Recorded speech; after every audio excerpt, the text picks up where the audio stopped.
हानजानि 25थि CWC मिटिंआ रौतायाव जादों आरो बे CWC मिटिंआव गोबां खोथा सावरायनाय जादों। फैबाय थानाय समाव UPPL हानजाया जोंनि दोलोनि खामानिखौ बोरै बोरै मावलांगोन, बिनि गेजेराव फैबाय थानाय 2025 मायथाइयाव जि 5थि BTC नि बिसायख'थि जागोन, BTR नि बिसायख'थि जागोन, बे बिसायख'थियाव UPPL हानजाया बोरैहाय बाहागो लागोन बेनि सायावबो गेबेङै सावरायनाय जादों, गुवारै सावरायनाय जादों आरो दिनै थांखि लानाय जादों जे बे 2025 मायथाइयाव जानो गोनां बिसायख'थिखौ UPPL हानजाया फारफ्रोमबो बिथिंनिफ्राय वेल अर्गेनाइज आरो गोख्रों मोनसे बिथांखिनि गेजेरजों बाहागो लागोन आरो बिनि थाखाय थांनाय बोसोरसेनि गेजेराव जोङो जोंनि गासै 10 जिल्ला कमिटि, जोंनि गासै जोंहा जि 40 जोंहा ब्लक कमिटि, 445 प्राइमारि कमिटि आरो 3200 बुथ बेखौ स्ट्रंलि दानाय जाबाय आरो बे गासैबो लेभेलाव जोंनि वार्कारफोरा जोबोद गोख्रों महरै खामानि मावगासिनो दङ। दा बेनिखायनो फैबाय थानाय बिसायख'थिनि थाखाय दिनैनि तारिखआव UPPL हानजाया फारफ्रोमबो बिथिंनिफ्राय जोङो अलरेडि बिथांखियाव फैनो हाबाय आरो बेजों लोगोसे थांनाय बोसोरब्रै खावसे जिखिनि बायदि बायदि जौगानाय खामानिखौ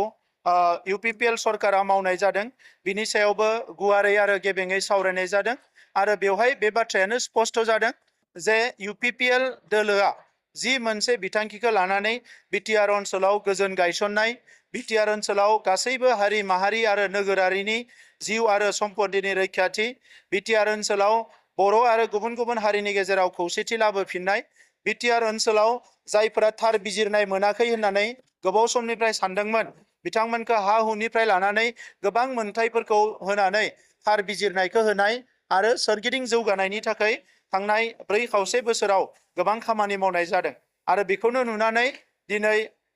UPPL हानजायाव गोबां हारिनि लिडारफ्रा एबा गोबां हारिनि सोद्रोमाफ्रा बयबो लोब लोब बाहागो लाफैदों आरो दिनैनि समाव UPPL हानजानि जि जोंनि मेम्बारशिप, डिजिटेल मेम्बारशिप, बियो 6 लाखनिख्रुइ बारा जाबाय आरो दायो जोङो गासै 40 समष्टिनि मादाव 35 समष्टियाव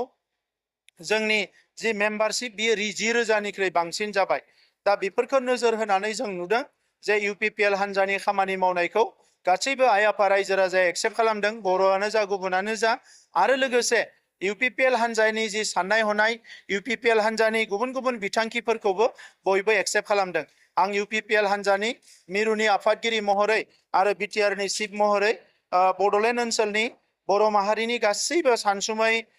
माहारि आफाद रायजो राजा गासैखौबो आङो साबायखर बावदों आरो फैबाय थानाय समाव जोङो मोनसे गोख्रों बड'लेण्ड सोरजिनो थाखाय जेबो गेना गोरोन्थि गैयै गोग्गो मोनसे समाज दानो थाखाय आरो सोरगिदिं जौगानायखौ भारत हादरनि गुबुन गुबुन ओनसोलाव जेरैबायदि जादों, आसामनि गुबुन गुबुन ओनसोलाव जेरैबायदि जौगादों, समान जौगालांनो थाखाय खामानि मावनायाव UPPL हानजाखौ फारफ्रोमनिफ्राय मदद होगोन जों बिनि थाखाय मिजिं थिदों आरो रायजो राजाफोरखौ जोङो खावलायदों। आं बुंखांबाय जे बिसायख'थिनि सायावनो जों अलरेडि कमिटि दाबाय। जोंहा सेन्ट्रेल इलेक्शन कमिटि मानगोनां रोंगोरा नार्जारी जोंनि वार्किं प्रेसिडेन्ट आरो राज्य सभानि MP बिथांनि चेयारमेनशिपआव दानाय जाबाय आरो एलायन्स आरो आन्डारस्टेन्डिं बिभिन्न बाथ्राफोरखौ रायज्लायनो थाखाय जोङो मिरु आफादनि आफादगिरिखौ CWCआ बिबान होदों आरो लोगोसे जोंनि UG ब्रह्म बिथांखौ लानानै जोङो सिनियर मोस्ट टीमखौ लानानै मोनसे कमिटि दानाय जागोन जायनिखि जोंनि NDA एलायन्स आरो गुबुन गुबुन हानजाजों बियो सावरायगोन जाहाथे फैबाय थानाय BTC इलेक्शनाव जोङो गोजोनै खौसेयै आरो मोजां थासारियाव इलेक्शनखौ गेलेनो हायो।